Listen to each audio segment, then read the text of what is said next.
Place au deuxième épisode de notre feuilleton de la semaine consacré au château de la Meuse. Ce soir, vous découvrirez le château d'Athon-Châtel, un lieu particulier qui fut reconstruit plusieurs fois et qui continue de séduire des visiteurs du monde entier. Margot Balthus, Frédéric Madier et Olivier Persan.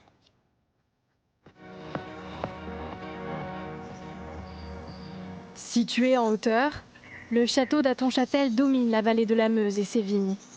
De style gothique renaissance, le château a été reconstruit à plusieurs occasions dans l'histoire.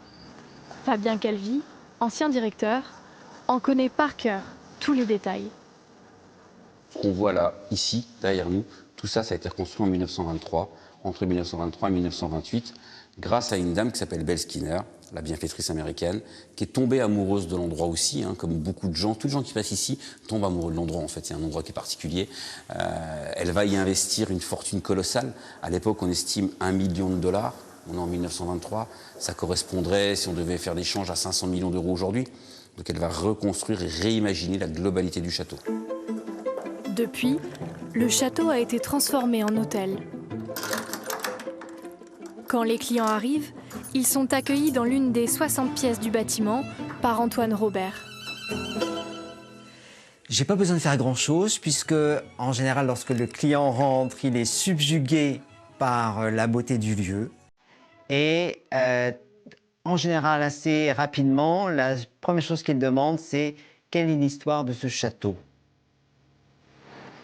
Créé en 859, le château a été baptisé du nom de l'abbé Athon, son créateur. Il est alors utilisé pour héberger le clergé de Verdun. L'hôtel accueille désormais 80% de clients étrangers, comme ce couple allemand venu pour passer des vacances en France. J'ai vu des images de ce petit village, puis des images du château, et j'en suis tombé amoureux tout de suite. Je me suis dit, je dois emmener ma femme ici pour une surprise, un beau week-end, avec un bon repas au restaurant dans une ambiance incroyable. Ça me rend heureux, et la France est parfaite pour ça. Classé au titre des monuments historiques, le château a été racheté en 2017. Les propriétaires scandinaves, passionnés d'architecture française, ont eu un véritable coup de cœur pour ce domaine.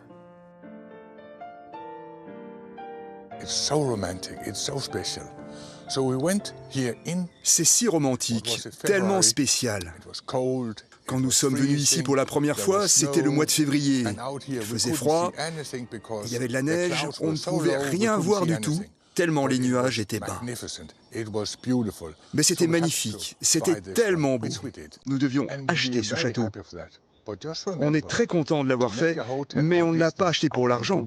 C'est purement par passion.